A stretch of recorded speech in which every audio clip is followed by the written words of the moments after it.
अपने आप मर जाता है। अब देख लीजिए कि उत्तर प्रदेश के चुनाव में एक साहब हैं, वो मुसलमान मुसलमान मुसलमान बहुत करते रहते हैं।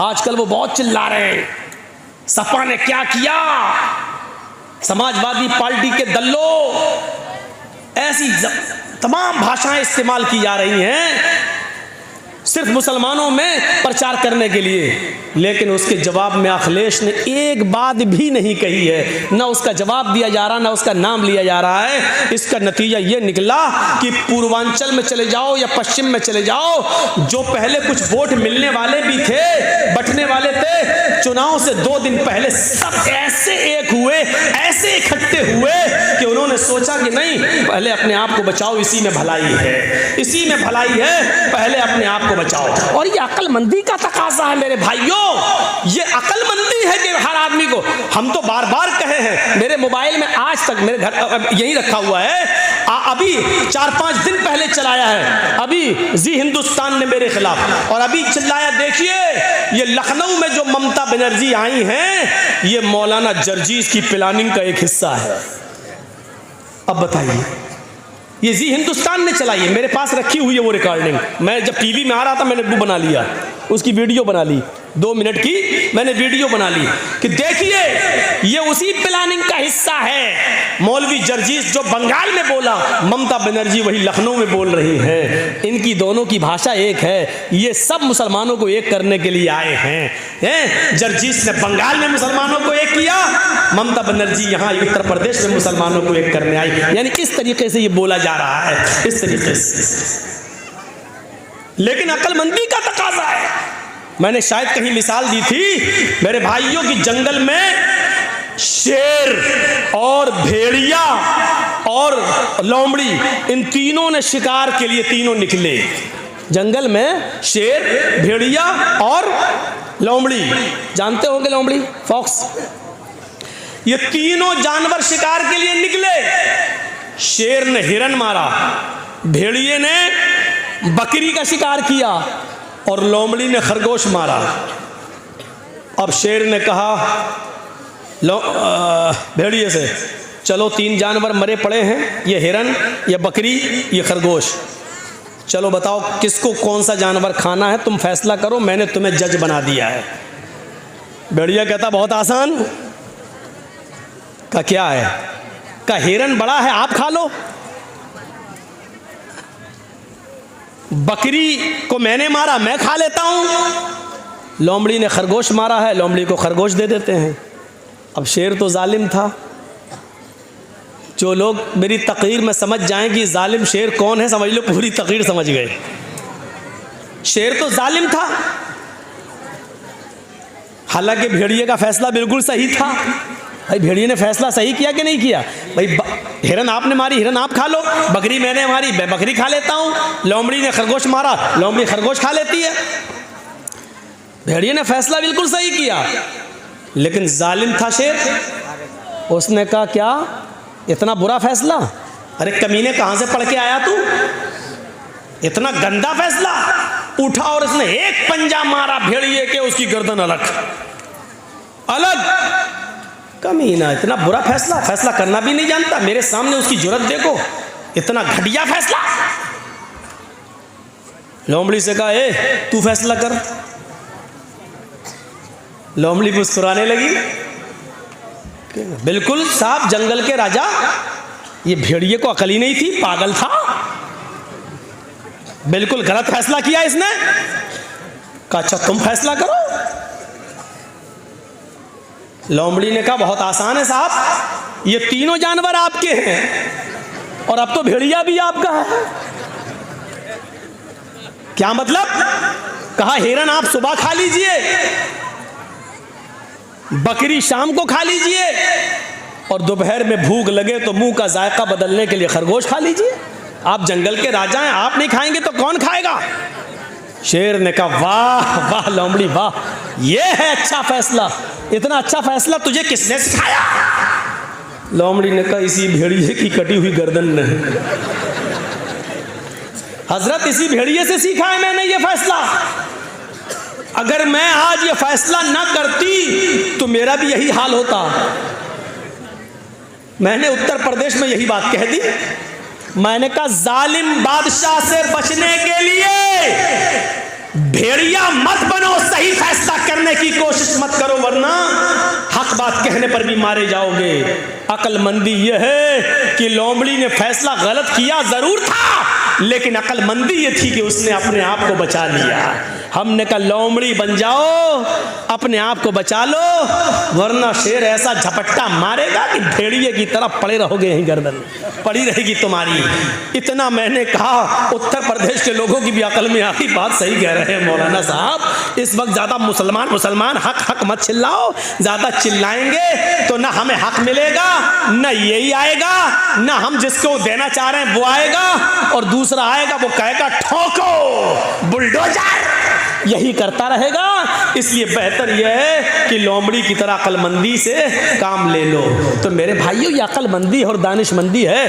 कभी कभी अक्लमंदी और दानिशमंदी से भी काम लिया जाता है। अल्लाह के रसूल के पास एक सहाबी आए, कहा अल्लाह के नबी, मेरे अंदर 4 बुराइयां पाई जाती हैं। मैं शराब भी पीता हूँ, मैं जिना भी करता हूँ, मैं चोरी भी करता हूँ, और मैं झूठ भी बोलता हूँ। बताओ इन चारों में से एक छोड़ सकता हूँ, क्या छोड़ूं? जबकि बुराइयां तो चारों हैं, हराम तो चारों हैं। अल्लाह के नबी से कहता 4 नहीं 1 छोड़ सकता हूँ, बताओ क्या? अल्लाह के नबी ने कहा अच्छा काम कर, झूठ छोड़ दे। कहा अल्लाह के नबी, मैं तो बड़ा अक्लमंद समझता था, आप झूठ छोड़ने को कह रहे हैं? कहा नहीं झूठ छोड़ दे। अब वो शराब पीने के लिए गया तो सोचने लगा अल्लाह अगर शराब पीऊंगा, अल्लाह के नबी ने कल पूछ लिया कि शराब पीती कि नहीं पीती, और मैंने कह दिया हाँ पी थी, तब तो मेरी कोड़े मारे जाएंगे, क्योंकि हम खुद कबूल कर रहे हैं। और अगर कह दिया कि नहीं तो ये झूठ होगा, और मैंने वादा किया कि झूठ नहीं बोलूँगा, शराब छोड़ दी। अब जिना करने गया तो कहने लगा अल्लाह के रसूल ने अगर पूछ लिया कल जिना किया था कि नहीं, और मैंने कह दिया हाँ किया था, तब तो पत्थरों से मार मार के हमें ख़त्म कर दिया जाएगा। और अगर कह दिया नहीं तो झूठ होगा, और मैंने अल्लाह की कसम खा के वादा किया कि झूठ नहीं बोलूँगा, चलो जिना भी नहीं करता हूँ। अब चोरी करने गया, कहने लगा अगर अल्लाह के रसूल ने पूछ लिया कल सुबह चोरी की थी कि नहीं, मैंने कह दिया हाँ तो हाथ काटा जाएगा, और अगर कह दिया नहीं तो झूठ होगा, नहीं मैं चोरी भी नहीं करूँगा। सुबह होकर अल्लाह के नबी के पास आया, कहता कि मैं तो समझता था कि आपने बड़ा वैसा फैसला, आपने तो बड़ी अक्लमंदी से कहा झूठ छोड़ दो, मान गया आप बड़े अक्लमंद हैं। आपने कहा क्यों, क्या हुआ? कि 4 बुराइयां छूट गई। अल्लाह के नबी ने फरमाया मैं जानता था कि झूठ तमाम बुराइयों की जड़ है। तो हिकमत से भी काम लो। अगर किसी आदमी से सारी बुराइयां नहीं छूट रही हैं तो उसको कहो कि ये छोड़ दो यार, ये छोड़ दो। हिकमत भी जरूरी है, हिकमत भी। अल्लाह के रसूल ने दूरअंदेशी से काम लिया, अक्लमंदी से काम लिया।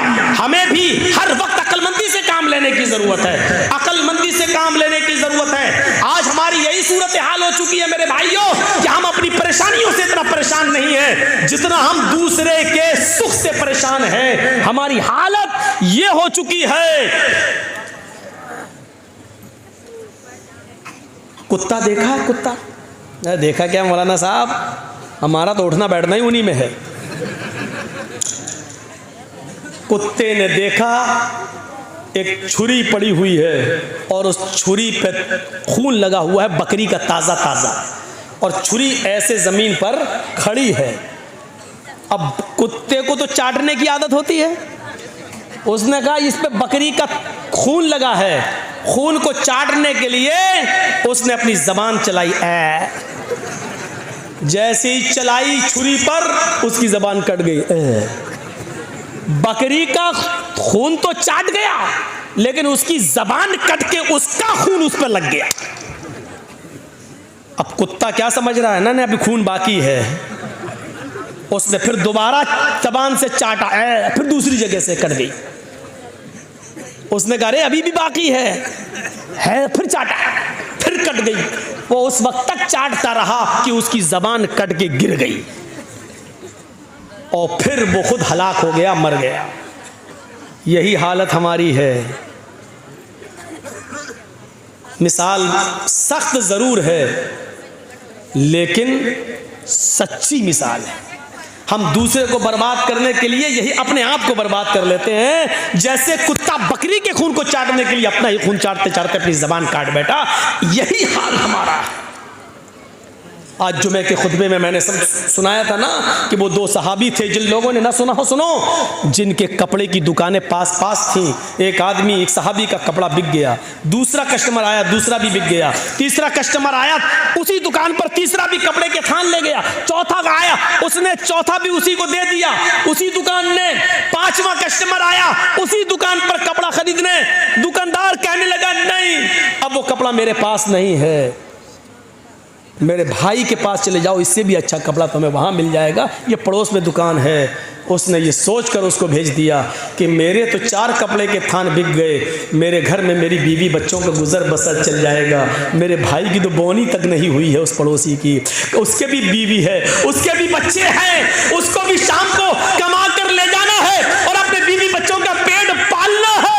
उसने ये सोचकर अब हमारे पास कपड़ा नहीं है कह दिया, ताकि मेरे भाई की भी कुछ बोनी हो जाए, उसको भी इतना कपड़ा उसका भी बिक जाए कि उसके घर में चूल्हा जल जाए। मेरे भाइयों, उसने मना कर दिया कि मेरे पास कपड़ा खत्म हो गया, जाओ मेरे भाई की दुकान के पास चले जाओ। मेरे भाइयों, ईमानदारी के साथ बताना, कंपटीशन के दौर में हमारी इधर चाय की दुकान, बगल में इधर चाय की दुकान, हम दूसरे की दुकान पर आने वाले कस्टमर को भी अपनी आवाज देकर बुला लेते हैं। हम ये ई रिक्शा चला रहे हैं, उधर दूसरा हमारा भाई भी चला रहा है, उसके पास आने वाली सवारी को भी हम खींच लेते हैं। कितना? 20 रुपया? नहीं, आओ हम 15 लेंगे, आओ बैठ जाओ। हम उसके भी मुंह से रोटी का लुकमा छीन रहे हैं। हमारे घरों में बरकत हो तो कहां से हो? हमारे बच्चों को बीमारियां न लगे तो कैसे न लगे? हमारे माँ बाप को बीमारियां और कैंसर जैसी बीमारियों में मुलव्वस न हो तो क्यों न हो? क्योंकि हमने रोजी रोटी के सारे नाजायज तरीके इस्तेमाल कर रखे हैं। हम तो अपने भाई की खुशी देखना ही नहीं चाहते हैं। हम अपने दुकान के होते हुए दूसरे की दुकान पे कस्टमर आता हुआ देखना ही गवारा नहीं कर सकते हैं। मेरे भाइयों, इस्लाम की तालीम ये तो नहीं थी, इस्लाम की तालीम ये तो नहीं थी। इमाम अहमद इब्न हंबल रहमतुल्लाह अलैह के पास एक बूढ़ी औरत आती है और सुनो, आए बीड़ियों का धंधा करने वालों सुनो, आए तंबाकुओं के धंधे करने वाले सुनो, आए सूद और ब्याज के खाने वालों सुनो, आए लंबे चौड़े बैंक बैलेंस बनाने वालों सुनो, आए बैंकों की नौकरियां करने वालों सुनो। इमाम अहमद इब्न हंबल रहमतुल्लाह अलैह के पास एक बूढ़ी औरत आती है और कहती है, इमाम मोहतरम, कहा जी एक मसला पूछने आई हूँ, मेरी माँ बहनें सुने, उस ज़माने की औरतें और वो भी बूढ़ी औरतों में कितना तकवा हुआ करता था। कहा इमाम साहब मैं चरखा चलाती हूँ, चरखा तो जानते हैं ना, मैं चरखा चलाती हूँ, दूसरे लोग अपना सूत दे जाते हैं धागा, मैं उसको बना के फिराती हूँ और उनसे मजदूरी लेती हूँ, कभी दिन में और कभी ओवर टाइम करती हूँ तो रात में भी चलाती हूँ। मैं चिराग जलाकर मैं चरखा चलाती हूँ, जब मेरे पास तेल होता है तो मैं चिराग अपना जलाती हूँ और सूत फिराती हूँ। इमाम साहब उसकी मजदूरी मैं लेती हूँ। कहा इसमें बुराई क्या है? कहा मैं ये नहीं पूछने आई हूँ कि बुराई क्या है, मैं ये पूछने आई हूँ कि कभी कभी मेरे पास चिराग जलाने के लिए तेल नहीं होता है। अच्छा तो मैं सोने के लिए बिस्तर पर जाना चाहती हूँ, लेकिन देखती हूँ कि पड़ोसी के घर में चिराग जल रहा है और उसके घर के चिराग की रोशनी मेरे आंगन में आ रही है।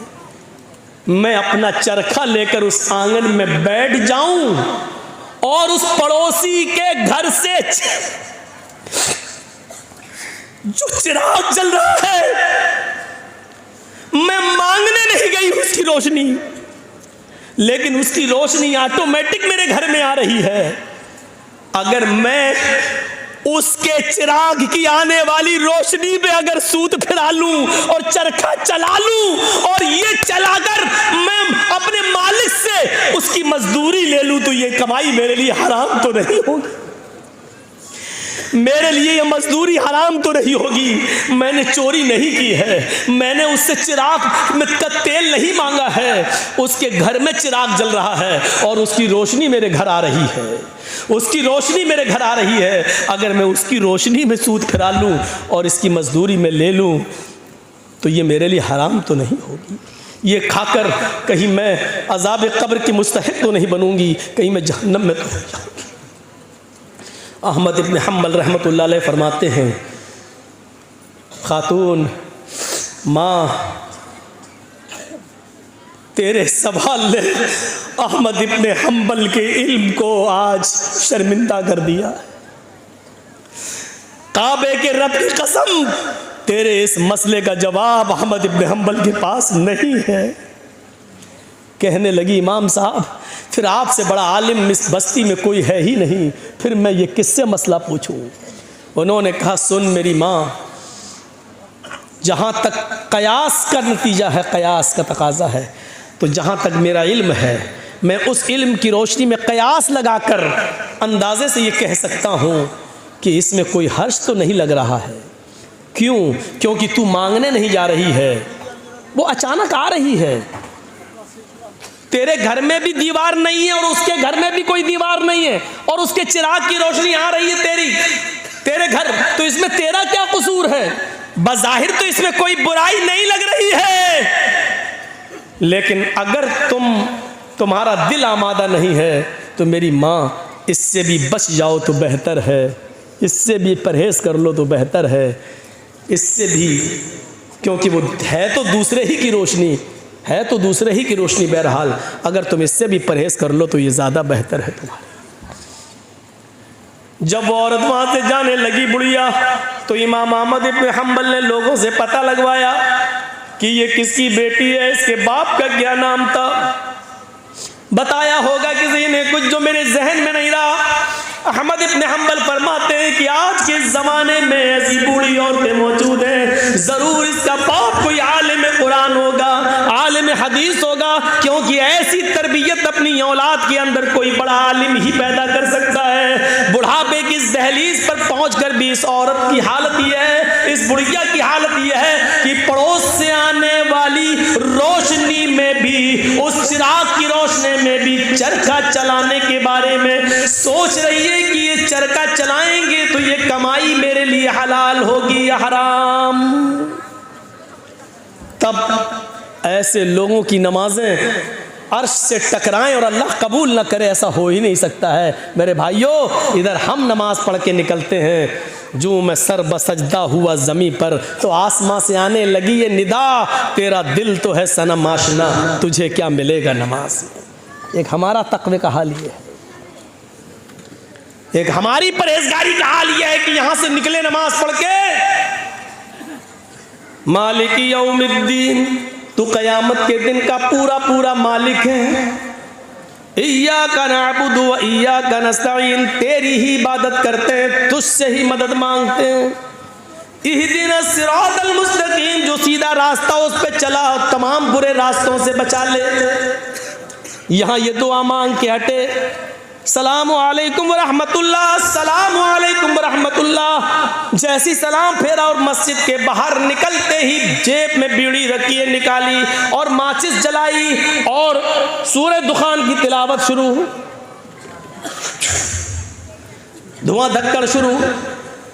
अभी 10 मिनट भी नहीं हुए ये कहते हुए कि इहदिनस सिरातल मुस्तकीम, आय अल्लाह हमको सीधे रास्ते पे चला, आय अल्लाह गंदे और गलत रास्तों से हमारी हिफाजत फरमा।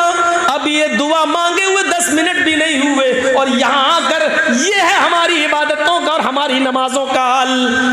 मेरे भाइयों, जायजा लो, इमाम अहमद इब्न हम्बल के पास जो बूढ़ी औरत आती है, उस औरत के सवाल से जरा इबरत हासिल करो कि हमारी इबादतें अल्लाह के यहाँ कबूल हो भी रही होंगी या नहीं हो रही होंगी। सोचो तो सही, गौर तो करो। मेरे भाइयों, यहाँ आदि इब्न उमैर है, जंग बदर में गिरफ्तार करके लाए जाते हैं। आदि इब्न उमैर है, गिरफ्तार करके लाए जाते हैं, पकड़ के लाए जाते हैं, पैरों में बेड़ियां डाल दी जाती हैं। ये आदि इब्न उमैर मुसाब इब्न उमैर के भाई हैं, भाई मोमिन है और आदि काफिर है। मुसाब सहाबी और आदि काफिर, दोनों भाई हैं, सगे भाई हैं। अल्लाह के नबी सल्लल्लाहु अलैहि वसल्लम ने फरमाया कि जो गिरफ्तार करके काफिर लाए गए उनके पैरों में बेड़ियां डाल दो। आदि के पैरों में जब बेड़ियां डाली जाने लगी तो मुसाब इब्न उमैर वहीं खड़े हो गए और जो उनके पैरों में बेड़ियां डाल रहा था सहाबी अदी इब्ने उमैर के पैरों में, वहीं खड़े होकर मुसाब इब्ने उमैर कहने लगे, आए सहाबी अपने दोस्त से, आए दोस्त इसके पैरों में बेड़ियां जरा टाइट डालो, यहां से कस दो, मैं इसको अच्छी तरीके से जानता हूं, ये लॉक तोड़ने में, जंजीर तोड़ने में बड़ा माहिर है, यहां से टाइट कर दो वरना ये तोड़ के भाग जाएगा। जब मुसाब इब्ने उमैर ये कह रहे थे कि इसके पैरों में यहां से टाइट करो, यहां से टाइट करो, यहां से लॉक लगाओ, तो आदि इब्ने उमैर को इतना गुस्सा आ रहा था कि मारे गुस्से के आदि चीख पड़ा, आए मुसाब तुझे शर्म आनी चाहिए, तू उसी उमैर का बेटा है जिसका बेटा मैं हूं, तेरी रगों में उसी बाप का खून दौड़ रहा है जिसका खून हमारी रगों में दौड़ रहा है, लेकिन आज तुझे भाई कहते हुए शर्म आ रही है, तेरी गैरत कैसे गवारा कर रही है कि तेरी आंखों के सामने तेरे सगे भाई के पैरों में बेड़ियां डाली जा रही हैं और तू देख रहा है खड़े होकर, और देख ही नहीं रहा है बल्कि मशवरा दे रहा है कि यहां से टाइट करो, थूकता हूं तुझ पर भाई कहते हुए शर्म आती है तुझे। इधर मुसाब इब्ने उमैर कहते हैं चुप, खामोश, तू भाई है मेरा? नहीं, तू मेरा भाई नहीं है। आदि कहता है क्या उमैर तेरा बाप नहीं है? क्या मेरी माँ तेरी माँ नहीं है? क्या उमैर का खून तेरी रगों में नहीं दौड़ रहा है? क्या मेरी माँ का दूध तेरी रगों में खून बनकर नहीं दौड़ रहा है? जवाब दिया, उमैर मेरा बाप है ये सच है, तेरी माँ मेरी माँ ये सच है, तूने और मैंने एक ही माँ का दूध पिया है ये भी सच है, तेरी और मेरी रगों में एक ही बाप का खून दौड़ रहा है ये भी सच है, लेकिन ये सच नहीं है कि तू मेरा भाई है। जानता है मेरा भाई कौन है? अदी ने कहा फिर कौन है अगर मैं तेरा भाई नहीं हूं? मेरा भाई वो है जो तेरे पैरों में बेड़ियां डाल रहा है? ये तेरा भाई है? हाँ, इसलिए कि मेरे भाई ने कलमा पढ़ा है, अशहदु अल्ला इलाहा इल्लल्लाह व अशहदु अन्ना मुहम्मदन अब्दुहु व रसूलुहु। बुखारी शरीफ की हदीस के इस वाक़े से हमें यह पता चलता है मेरे भाइयों कि इस्लाम लाने के बाद, ईमान कलमा पढ़ने के बाद, ला इलाहा इल्लल्लाह मुहम्मदुर रसूलुल्लाह का इकरार करने के बाद इस्लामी रिश्ते से